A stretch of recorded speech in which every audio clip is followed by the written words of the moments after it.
Hi అండి. Welcome to పరిగింట పంపల రుచులు. మనము పండగలకి చాలా రకాల జంతికలు చేసుకుంటూ ఉంటాం కదా.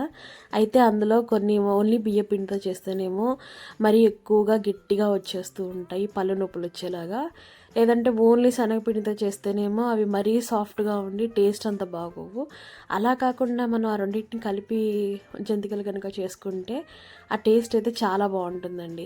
బట్ అవి చేసే తీరులో కనుక చేస్తే మటుకు బాగా గుల్లగుల్లగా చాలా బాగుంటాయి. సో అలా గుల్లగుల్లగా జంతికలు రావాలంటే ఏం చేయాలనేది నేను ఈరోజు మీకు చూపించబోతున్నాను. మరి ఇంకెందుకంటే ఆలస్యం, మీరు కనుక మన ఛానల్కి ఫస్ట్ టైం వస్తే మటుకు వెంటనే సబ్స్క్రైబ్ చేసుకొని మన ఫ్యామిలీకి వచ్చేసేయండి, లైక్ చేయండి. Let's go.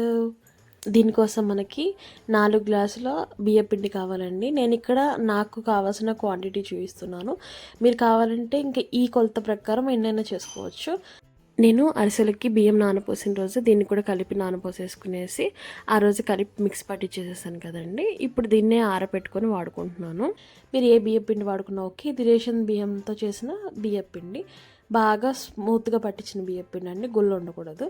ఓకేనా. సో ఇంకా వచ్చేసి మనకు శనగపిండి కావాలి. శనగపిండి వచ్చేసి 2 గ్లాసెస్. మనము 2:1 రేషియో తీసుకోవాలండి.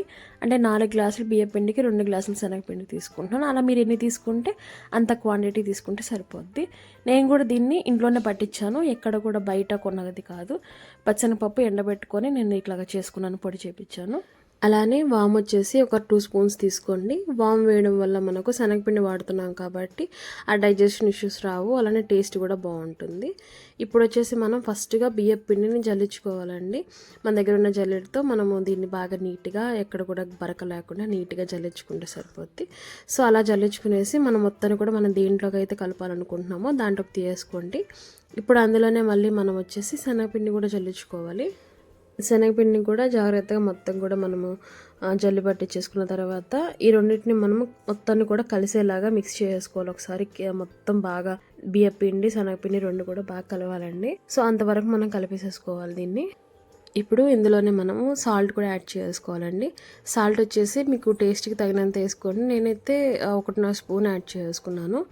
మనము ఫస్ట్గా తీసుకున్న వాము ఉంది కదా, దాన్ని కొద్దిగా బియ్యపిండి వేసేసి కాస్త మెత్తగా కానీ వేసుకున్నాం అనుకోండి, మనకు కారాల చుట్లు ఉంటాయి కదండి, అదే జంతికలు గొట్టాలు అంటారు కదా, వాటిలోంచి దిక్కుండా ఇవి అడ్డపడకుండా ఉండే ఛాన్సెస్ లేకుండా ఉంటుంది.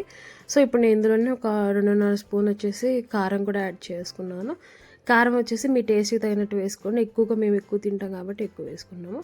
సో ఇవన్నీ వేసేసిన తర్వాత దీన్ని మొత్తాన్ని కూడా మనం బాగా కలుపుకోవాలండి. అన్నీ కూడా బాగా కలిసేలా కలిపేసేసుకునేసి దీనికి మధ్యలో మనం వచ్చేసి ఇట్లాగా మొత్తాన్ని కూడా కలిపేసేసుకున్న తర్వాత ఇప్పుడు మధ్యలో కొద్దిగా స్పేస్ ఉంచుకునేసి దీన్ని ఇలాగ నేను చూపిస్తున్న విధంగా ఇప్పుడు కొద్దిగా ఆయిల్, ఒక 2 గరిటెల ఆయిల్ కాచుకునేసి ఇందులో యాడ్ చేసుకోవాలండి. సో ఒకేసారి మొత్తం పిండి మీద వేస్తే ఉంటలు కట్టే ఛాన్స్ ఉంది. సో అందుకే నేను ఇక్కడ మధ్యలో కొద్దిగా స్పేస్ చేసి అందులో యాడ్ చేసుకుంటున్నాను. మీరు ఇందులో మీ దగ్గర కనుక వెన్నగానే ఉంటే అది యాడ్ చేసుకోవచ్చండి. నాకు వెన్న అవైలబిలిటీ లేదు కాబట్టి నేను ఇలాగ ఆయిల్ కొద్దిగా వేడి చేసి వేసేసుకుంటున్నాను. సో ఇదంతా ఫస్ట్ కొద్దిగా వేడిగా ఉన్నప్పుడు ఇలా స్పాచులతో కలిపేసేసుకొని తర్వాత మీరు ఏం చేస్తారంటే చేత్తోనే ఇలాగ గోరువెచ్చగా ఉన్నప్పుడు మొత్తాన్ని బాగా కలిపేసేసుకోండి. ఇలాగ చేత్తో మొత్తం కూడా నలుపుకుంటూ కలుపుకుంటే మనకు ఈ టెక్స్చర్ రావాలండి. ఇలాగా మనం ఇలాగ ఉంటలాగా చేస్తే ఇలా మొత్తం ఒక ఉంటలాగా ఫామ్ అయితే ఇంక మనకు ఖచ్చితంగా గుల్లగుల్లగా వస్తుంది. ఇదే మెయిన్ టిప్ అండి. సో ఇలా మనం చేయడం వల్ల గుల్లగుల్లగా వస్తాయి జంతికలు అనేటివి. సో ఇప్పుడు ఇందులో ఏంటంటే మనము కొద్దిగా వాటర్ యాడ్ చేసుకుంటూ దీన్ని మొత్తాన్ని నేను చూపిస్తానండి మీకు ఒక టెక్స్చర్ ఎలా రావాలో. సో అంతవరకు మనం దీన్ని కలుపుకోవాలి. ఎక్కువగా వాటర్ అయితే వేయకూడదు. సో కొద్దిగా వేసుకుంటూ మనం చపాతీ పిండి బాగా సాఫ్ట్గా కలిపిన పూరి పిండి అలా ఉంటుంది కదా, సో ఆ టెక్స్చర్ వచ్చేంత వరకు మనం కలుపుకోవాలి ఉంటుంది దీన్ని మొత్తాన్ని కూడా. వన్స్ నేను చూపిస్తున్న ఈ కన్సిస్టెన్సీ రావాలండి. ఈ కన్సిస్టెన్సీ ఏంటంటే ఇలాగ మనము వేలుతో ఇలా కనుక ప్రెస్ చేస్తే చాలా సాఫ్ట్గా ఉండాలి.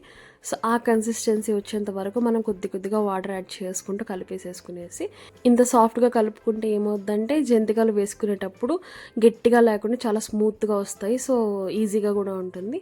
ఇప్పుడు ఇంకా మనము ఆయిల్ కాగబెట్టేసుకోవాలండి. ఎంతైతే కావాలో మనం కాల్చుకోవడానికి కావాల్సినంత ఆయిల్ కాగబెట్టుకోవాలి. పిండిని మనమే నానబెట్టాల్సిన అవసరం లేదు. ఈ టైంలోనే అది నానిపోతాయండి. ఇప్పుడు ఇంక మనము ఏ షేప్లో మనం కారాలు కావాలనుకుంటున్నామో ఆ షేప్ కావాల్సిన ఆ మోల్డ్ ఉంటుంది కదా, అది తీసుకోవాలండి ప్లేటు.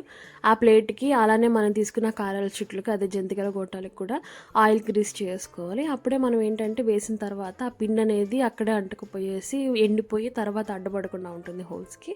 సో అందుకే మనం కొద్దిగా ఆయిల్ గ్రీస్ చేసి పెట్టుకుంటే ఈజీగా వస్తుంది అనమాట మిగిలిన ఎక్సెస్ పిండి అంతా కూడాను. ఇప్పుడు మనం తీసుకున్న ఈ కారాల చుట్లకి ఈ పిండి మొత్తాన్ని కూడా మనము 3/4 వరకే నింపాలండి. ముక్కాలు భాగమే నింపుకోవాలి. మరీ ఎక్కువగా నింపితే మనకు పైకి వచ్చే ఛాన్సెస్ ఉన్నాయి. సో అంతవరకు నింపుకునేసి ఇంకా క్లోజ్ చేసి పెట్టేసుకోండి. వన్స్ ఆయిల్ కాగిన తర్వాత కొద్దిగా పిండి కానీ వేసి చెక్ చేసుకుంటే పిండి అనేది ఇలా కనుక పైకి వచ్చేస్తే ఇంకా ఆయిల్ పర్ఫెక్ట్గా కాగినట్టండి. ఇంకా ఆ టైంలో మనం ఇంకా కారాలు చుట్టేసుకుంటే సరిపోద్ది. మనకు కావాల్సిన షేప్లో మురుకులు చుట్టేసుకుంటే సరిపోద్ది.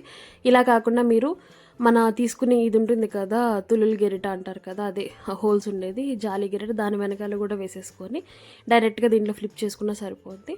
సో ఇలా వేసుకున్న తర్వాత మీకు ఒక టిప్ ఏంటంటే, ఆయిల్ అనేది మరీ ఎక్కువగా కానీ పొంగు వస్తూ ఉంటే వెంటనే అక్కడితో వేయడం ఆపేసి ఫ్లేమ్ తగ్గించేసుకుంటే మీకు ఆ పొంగు తగ్గిపోతాయండి. ఇలాగా మనం వేసిన జంతికలు ఒక సైడ్ కొద్దిగా వేగనిచ్చేసి కొద్దిగా గట్టిపడ్డాక వెంటనే మనము వేరే సైడ్ కూడా ఫ్లిప్ చేసుకుంటే సరిపోద్దండి. సో అలా తిప్పుకుంటూ మనము ఒక ఎక్కువసేపు అయితే ఎక్కువసార్లు టర్న్ చేయడానికి ట్రై చేయొద్దు, విరిగిపోతాయి. సో మనం ఏంటంటే ఇది అసలు వేగిందా లేదా అని తెలుసుకోవాలంటే ఫస్ట్ మనం వేసినప్పుడు ఆయిల్ చాలా పొంగొచ్చినట్లుగా చాలా ఎక్కువగా బుడగలు ఉంటాయి కదా, వన్స్ ఇది కరెక్ట్గా వేగితే ఆ కన్సిస్టెన్సీ వచ్చినప్పుడు అందులో ఉన్న ఆ పొంగు అనేది తగ్గిపోయి చాలా వరకు ఆయిల్ సైలెంట్గా ఉంటుందండి. ఆ టైంలో ఇంకా మనకు అది కరెక్ట్గా మనకు క్రిస్పీగా వచ్చినట్టు కలర్ కూడా మారి ఉంటుంది. మీరు చూసారు కదా, చాలా పర్ఫెక్ట్గా వేగాయి కదా. సో ఇప్పుడు వచ్చేసి మనం ఇంకా అలానే మిగిలిన పిండితో ఎన్ని కావాలంటే అని అలానే ఆ టిప్స్ అని ఫాలో చేసుకుంటూ మనం కొద్దిగా ఆయిల్ కాగనిచ్చేసి తర్వాత ఇలా కనుక మనము చుట్టుకుంటూ ఉంటే మనకు పర్ఫెక్ట్గా కారాలు అనేటివి రెడీ అయిపోతాయండి. అంతే అండి, మన కారాలు, మురుకులు, జంతికలు రెడీ అయిపోయాయి. సో వీటిని మనం ఎలా పిలిచినా కూడా టేస్ట్ అయితే ఒకటే కదండి. ఇవి చాలా పర్ఫెక్ట్గా గుల్లగుల్లగా చాలా బాగున్నాయండి. పెద్దవాళ్ళైనా కూడా ఈజీగా తినేయచ్చు. మీకు ఇంత గుల్లగుల్లగా ఇష్టం లేదంటే మటుకు మనం తీసుకున్న క్వాంటిటీని బియ్యం పిండి పెంచేసి శనగ పిండి తగ్గించుకుంటే సరిపోద్ది. సో అంతే అండి, ఇంకెందుకు మీరు కూడా వెళ్ళి ట్రై చేస్తారా? వెంటనే వెళ్ళి ట్రై చేసేయండి, లైక్ చేయండి, షేర్ చేయండి.